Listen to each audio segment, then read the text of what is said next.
Hello everyone, I'm Damayanthi. I'm working as a lecturer at National Colleges of Education. My topic is motivating pre-service teacher trainees to use CCQs and ICQs to improve learning based on student responses. Uh, Before I proceed, I would like to explain a bit about what are CCQs and ICQs. CCQs are concept or comprehension checking questions, and CCQs help teacher to draw out what the learner knows. And the class, when teacher wants to make classroom more interactive, can use CCQs are more helpful. And ICQs are instruction checking questions. ICQs are useful tool for teacher to check student understanding of classroom instructions given by teacher. Background of the study, when if I explain about the background of the study, as a teacher educator, I often get to observe pre-service teachers' lessons. So when I observe these lessons, I notice that comparatively low survival rate for check questions. And also it was observed that the class is noisy and ultimately become mess when teachers' instructions are not clear. Therefore, it was decided, I was decided to work on this checking for understanding of the student, and at the same time set the task for this action research. The study was guided by a few research questions. First one, how a teacher can pre-plan essential instructions for setting up a task clearly. Second, how can a teacher give the instructions in a simpler language and shorter sentences so that the student understand the task clearly? How can a teacher use ICQs to check understanding of instructions? And how can teacher use CCQs to check comprehension of the taught concept? These are the research questions. And research behind this checking for understanding.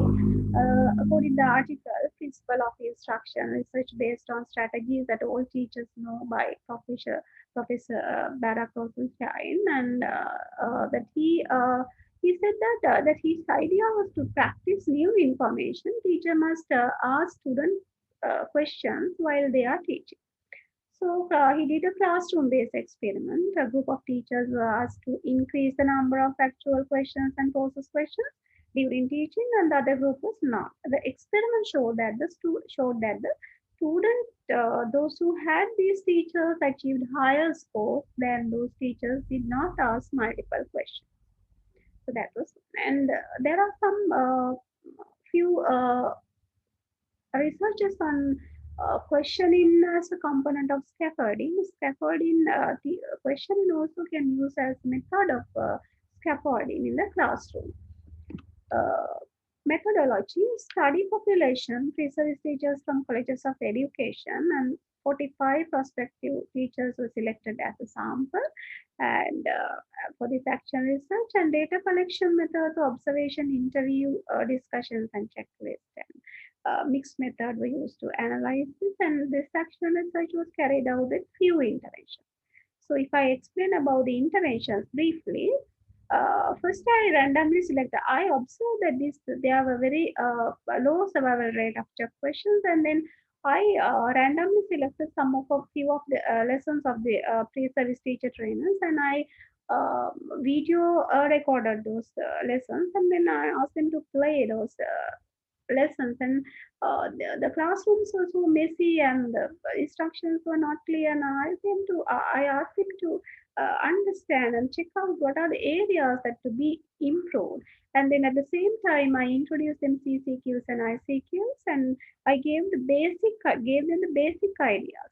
And then I asked them to prepare their lesson plans, and when they are writing lesson plans, ask them to use CCQs and ICQs, when to ask and how to ask questions.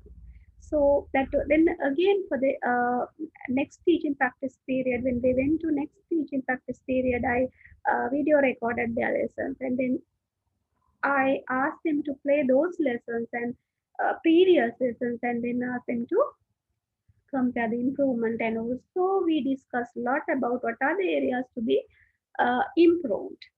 Then the second intervention, I selected some, so there are, and every, all the students have not taken the idea clearly. So I thought of having some, getting some YouTube videos, and then I selected some good YouTube videos. Usually, ESL classroom they use the CCQs and ICQs. Very, I mean, more and more they use. So I got some YouTube videos and asked them to observe those. They look, I mean, see those YouTube videos and observe the areas that they have improved with using these ICQs and CCQs, and ask them to again design some lesson plans with the ICQs and CCQs. So before the next teaching practice period. Then again I recorded these lessons. They are randomly selected 2 3 lessons and asked them to watch those 3 lessons at the 3 stages. But I have a video recorded, and they we discuss what are the improvement in the classroom, what are the improvement in the teaching learning in their teaching learning process with these check questions.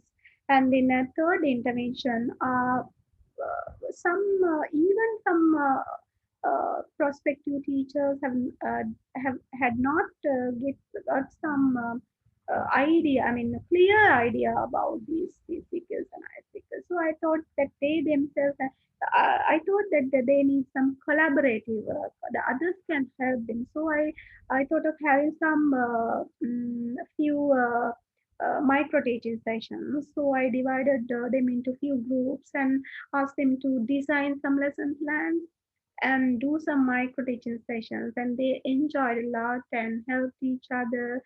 And then before going to next teaching practice period. So after going to, I mean, after the third intervention, when they went to teaching practice, and they had improved a lot, and they themselves realized their improvement. So uh,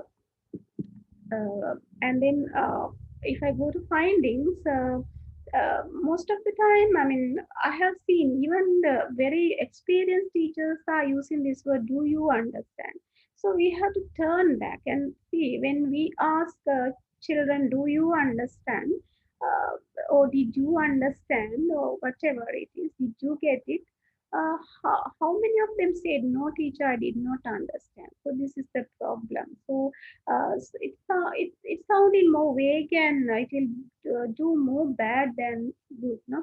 So ICQs and CCQs. So instead of this question, this dreaded question, ICQs and CCQs are very effective once you start applying them right. Therefore, CCQs and ICQs are understood to be a useful part of teachers' toolkit.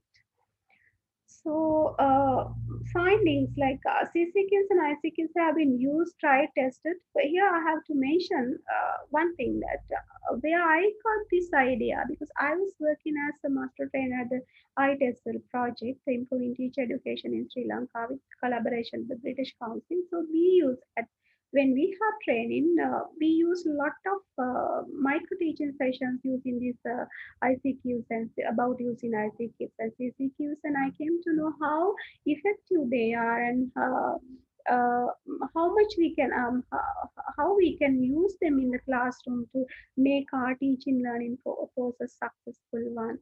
So continuous use of CCQ, these CQs can see significantly intensified participation. In the last time, after the third intervention, when I went to observe the lessons of these students, my prospective teachers, I saw 80 to 90 students were voluntary participating to answer the questions. And when we discussed with my prospective teachers, that 100%, I got 100% prospective teachers were considered like ICQs. They enjoyed a lot with ICQs. ICQs are the best, and then 98 about 98% said the CCQs are very good idea. And if furthermore, if I discuss about findings, student-centered, I could see student-centered classroom and higher level of student engagement in the classroom. In the questioning is more active classroom with more interaction and successful completion of the given task by students. Good time management of the teacher. Why the successful completion of given task by students and the good time management, because when teacher gives instructions, suppose when there is a group work, teacher gives common instructions and students, and then there are no c key, I mean IC cues followed by common instructions. So students, they will disturb the next person, and what did teacher say, then again and again they ask teacher, what did you say teacher, like there are a lot of lot of time consumption for that. So student motivation and reinforcement. A question is also one way of student motivation and reinforcement. And there was a considerable improvement of using CCQs and ICQs over the period of time by the prospective teachers. And recommendations. So uh, these service teachers are not, I want to tell you that when I asked them to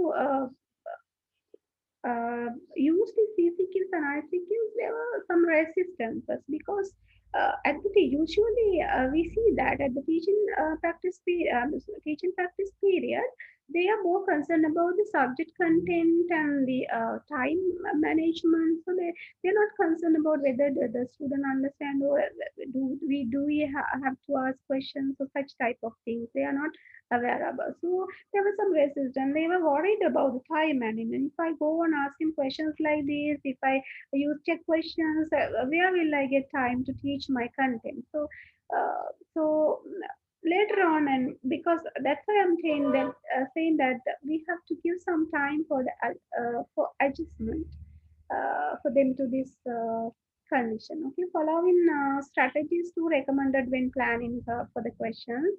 Uh, when before asking questions, you have to plan when to ask questions. Teacher has to plan when to ask questions and build rapport and ask questions. That is more important. Yeah, avoid asking too many questions at once and use simple language. Use simple language. Avoid making questions too hard. Questions should be very simple, and always grade your questions like easier to more challenging. And signposting questions you ask also important. Repeat the questions if necessary. Ask in the mother tongue when possible. Consider each and every answer as a success. These are more important when you design these CCQs and ICQs to be asked in the classroom. This is actually not a meticulous list of techniques, and I welcome further addition to improvement on the techniques and ideas listed here.